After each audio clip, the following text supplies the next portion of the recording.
देखो हम लोग ने दो प्रॉब्लम सॉल्व किए हैं, इसके पहले 9.10 और 9.11, ये अपना 9.8 है, पेज नंबर 225। प्रॉब्लम देखो क्या कहता है, एक बार रीड कर लेते problem. A galvanometer has a resistance of 100 ohm. A galvanometer has a resistance of 100 ohm and it gives full scale deflection for the current of 100 microampere.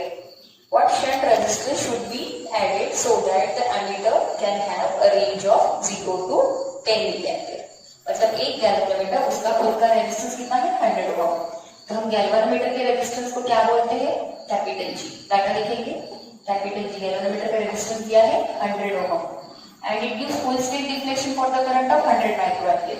कितने करंट के लिए वो फुल स्केल डिफ्लेक्शन बताता है 100 microampere. तो जितने current के लिए वो फुल स्केल डिफ्लेक्शन बताता है उसको बोलते हैं IG।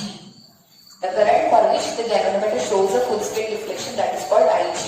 तो IG 100 माइक्रोएम्पियर है, माइक्रो हटा दो 100 into 10⁻⁻6 एम्पियर।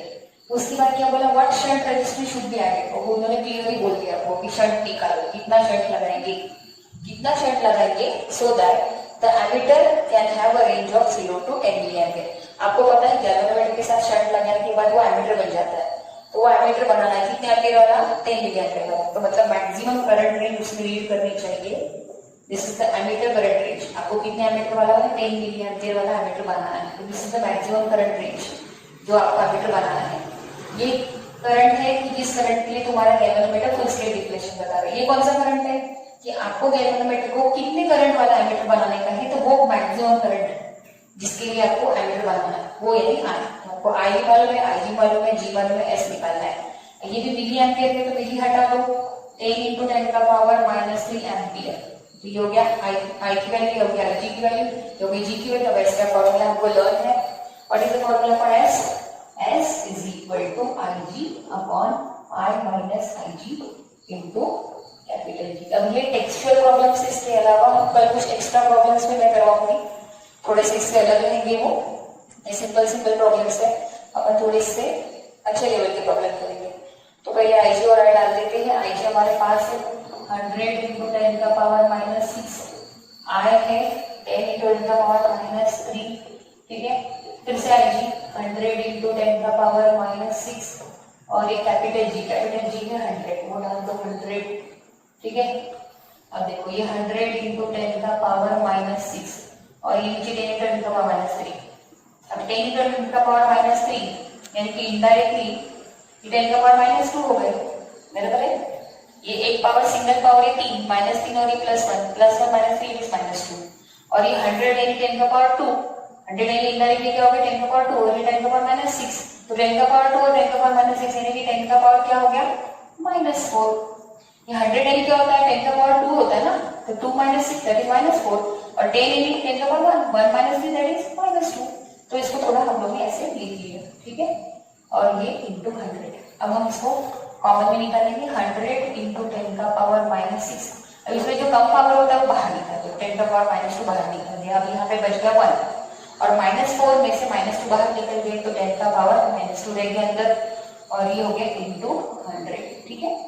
अब ये देखो ये 100 और ये भी 100 मल्टीप्लिकेशन में थे तो 100 तो 100 into 100 10⁻4 और ये 10⁻⁻6 होगी नीचे 10⁻2 बाहर निकल कर रखा 1 minus 10⁻2।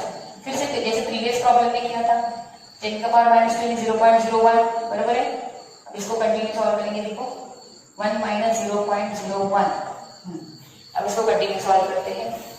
ये क्या आएगा, यहाँ पे प्रॉब्लम मिटा देती हूँ मैं। प्रॉब्लम तो हमारा समझ में आ गया, डाटा भी निकले, सोल्यूशन कर रहे हैं, तो इसलिए मैं प्रॉब्लम यहाँ पे मिटा देती हूँ और हम निकालने जा रहे हैं शंट। इसको कंटिन्यू करते हैं शंट को कैलकुलेशन। तो S is equal to ये 10⁻4 into 10⁻6 डिवाइडेड बाय 10⁻2 और 1 minus 0.01 अभी हमने बताया था, करवाया था 0.99, ठीक है। अब एक 10⁻4 है 10⁻6 यानी ये 4 - 6 दैट इज -2 और नीचे में भी -2 और ये 0.99, तो ये -2 निकल गए तो 1 ऊपर आ गया 1 और 0.99, तो 0.99 is closely very much close to 1। तो आप इसको परफेक्ट आंसर निकालने के लिए आपको लॉग से करना पड़ेगा। इसका लॉग लगाओ, इसका लॉग लगाओ, दोनों के लॉग में सब्सट्रैक्शन करो, जो आएगा उसका एंटी लॉग निकालो, फिर आपको फाइनल आंसर मिलेगा। या तो अगर ऑब्जेक्टिव में रहता तो हम अप्रोक्सीमेशन में कर सकते, you can consider 0.19 as approximately equal to 1। तो अगर इसको मैं अप्रोक्सीमेशन में कंसीडर करूं तो ये 1 और ये नियरली 1, तो 1/1 इज 1। सो नियरली, मैंने ये नहीं बोला, आपका आंसर नियरली 1 आएगा अगर आप विदाउट लॉक करोगे तो। लेकिन बोर्ड के बैच में आपको ये परफेक्ट लॉक से करना पड़ता है, और ऑब्जेक्टिव में आपके ऑप्शंस रहते तो आप नियर कंसीडर करके उसका आसपास आंसर निकाल सकते। So the required shirt is 1 ओम।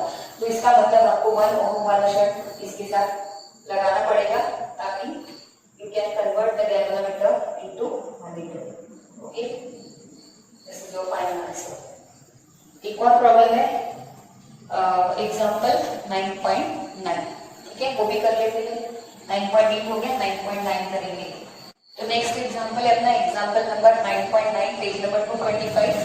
ये प्रॉब्लम हमने जानबूझ के बोर्ड पे लिख रहे हैं क्योंकि फिर आपके पास राइट नाउ टेक्स्ट बुक नहीं, लेकिन आपके पास पीडीएफ फाइल में क्वेश्चन यानी टेक्स्ट बुक है, even though you don't have the text book in your hard copy, but you have this in the soft copy. So what is the value of shunt? Question है, what is the value of shunt resistance that allows 20% of the main current through the galvanometer of 99 ohm? ये बोलते हैं what is the value of shunt, कितने value वाला shunt लगाओगे, कितने value वाला shunt resistance लगाओगे ताकि वो शंट लगाने के बाद सिर्फ 20% ऑफ मेन करंट गैल्वेनोमीटर से जा सके। अब मेन करंट नहीं, ये मेन करंट है, इसका सिर्फ 20% जाना चाहिए, किससे? that allows 20% of the main current through the galvanometer. galvanometer से जाना चाहिए सिर्फ 20% of main current। समझा क्या? What is the value of shunt resistance? कितने वैल्यू वाला शंट लगाओगे ताकि वो शंट लगाने के बाद वो शंट सिर्फ 20% करंट अलाउ करेगा मेन करंट के सिर्फ 20% करंट अलाउ करेगा, किससे? थ्रू द गैल्वेनोमीटर से। तो गैल्वेनोमीटर से, इसलिए मैंने आईजी को बोला, गैल्वेनोमीटर से जाने वाला करंट ये मेन करंट के सिर्फ 20% भी जाना चाहिए, ऐसा जाना चाहिए, बाकी 80% किससे जाएगा? शंट से। मतलब अगर वो आप शंट लगाओगे तो 20% करंट वो गैल्वेनोमीटर से जाने देगा और 80% खुद देगा, मेन करंट के 80% वो भेजेगा, क्योंकि शंट तो बाईपास करता है ना। मैंने एग्जाम्पल बोला था बेटा और बाप, बेटा ज्यादा से ज्यादा लगेज उठाता है, बेटा यानी शंट, तो शंट ज्यादा करंट अलाउ करेगा और गैल्वेनोमीटर पे सिर्फ टोटल करंट के सिर्फ 20% अलाउ करेगा। तो ऐसा करने के लिए कितना वैल्यू वाला शंट होना चाहिए, कितना वैल्यू वाला शंट रेजिस्टेंस होना चाहिए, सवाल है। हालांकि गैल्वेनोमीटर का खुद का रेजिस्टेंस आपको दिया हुआ है, वो है 99 ओम गैल्वेनोमीटर का रेजिस्टेंस। एक बार सवाल करते हैं, what is the value of shunt resistance that allows 20% of the main current through the galvanometer of 99 ओम? कितने वैल्यू वाला शंट रेजिस्टेंस लगाओगे ताकि वो लगाने के बाद सिर्फ वो शंट 20% करंट अलाउ करेगा मेन करंट के, सिर्फ 20% करंट अलाउ करेगा, किससे? गैल्वेनोमीटर से। ऐसा गैल्वेनोमीटर जिसका रेजिस्टेंस 99 ओम है। अब आपके पास आईजी है, आपके पास एस निकालना है, जी है, तो कैसे है? आईजी तो है बट कैसे है? 20% ऑफ आई। तो 20% ऑफ आई कैसे लिखते हैं? 20/100 of I. So it is fraction form में लिया, आईजी इज 20% ऑफ आई, यानी 20/100 ऑफ आई। ठीक है, अब हमारे पास फॉर्मूला है काहे का? एस निकालने का। S is equal to IG upon I minus IG into capital G. और एक IG का फॉर्मूला भी हमारे पास है, IG is equal to S upon S plus G into I। आपके पास फॉर्मूले तो बहुत सारे हैं, बट आपको डाटा देखते हुए क्या लगता है कौन सा लगाना चाहिए? ये लगाना चाहिए S, बिल्कुल यही लगाना चाहिए। ये लेकर लगाओगे ये भी चलेगा, ये भी चलेगा, क्योंकि पास आपके पास IG और I का रेशियो है। तो सिर्फ फर्क कितना पड़ेगा कि आपको ये IG को 20/100 और IG को रिप्लेस करने पड़ेगा I के फॉर्म में, या ये भी चलेगा IG is S upon S plus G into I। तो आपको सिर्फ फर्क इतना है कि I को डालने का IG को 20/100 ऑफ I डालोगे, इधर से I कैंसिल हो जाएगा, निकल। ये कैलकुलेशन में इजी जाएगा, ये कैलकुलेशन में टफ जाएगा। तो मैं दोनों फॉर्मूले से आपको इसका सोल्यूशन करके बताती हूँ। पहले मैं आपको इससे करके बताती हूँ। IG जब आपको IG निकालना है, नहीं आप बोलेंगे मैडम IG को निकालना नहीं तो क्यों इस्तेमाल करें, लेकिन आपको S को निकालना है और IG आपके पास है, लेकिन इन टर्म्स ऑफ I में है, तो आपको IG इज 20% ऑफ I, यानी 20/100 ऑफ I। तो मैं क्या करती हूँ, इसको उठा के यहाँ पे डालेंगे, IG की जगह पे डालेंगे 20/100 ऑफ I, 20/100 ऑफ I, और इसको रखेंगे S और ये लिखेंगे S plus G into I। देखो ये कैलकुलेशन बहुत सिंपल हो जाएगा, IG को 20/100 of I cancel. Now 20/100 is equal to S upon S plus G. S तो हमें पता नहीं है, एस तो हमें पता नहीं है, और जी है 99, ये डाल दो 99। अब कैलकुलेशन करो क्रॉस मल्टीप्लिकेशन, पहले एक एक जीरो उड़ा दो ना, पहले कटिंग करते उसको, जीरो जीरो उड़ा दिया, 2 1 2 5 सा, so it is 1/5 is s upon s plus 99. Let me clear, this is 5 and this is s, ये भी 5 जैसे दिखता है, इसे गड़बड़ नहीं करना। क्रॉस मल्टीप्लिकेशन करो 1 into s plus 99, और ये हो गया 5 times s, और ये s plus 99, एक s इधर ले लो, तो 99 is equal to 5s minus s, so it will become 5s minus s is 4s, 4s is equal to 99, तो s is equal to 99 by 4, 4 2 is 8, एक रह गया, एक रह गया, 19 आ गया, 4 6 सॉरी 4 2 से 8 एक रह 19 आ गया, 4 5 से 20 होता है, और 4 4 से 16 होता है, तो आपको डेफिनेटली आगे नहीं जा सकते, 4 4 से 16, तो 19 में से 16 गए, 3 रह गए, अब वो कर लो कैलकुलेशन डिवीजन, देखो 4 2 से 8, 9 में से 8 गया, एक रह गया, ऊपर से लिया 9, 19 हो गए, 4 4 से 16, 19 में से 16 गए, 3 रह गए, पॉइंट डाल दिया 30 हो गए, 4 7 से 28, 30 में से 28 गए, 2 रह गए, फिर 0 डाल दिया, 20 के 4 5 24.75 ओहम, ये आपका शंट आ गया इस फॉर्मूले से, जो मैंने ये फॉर्मूले से बताया। अगर आप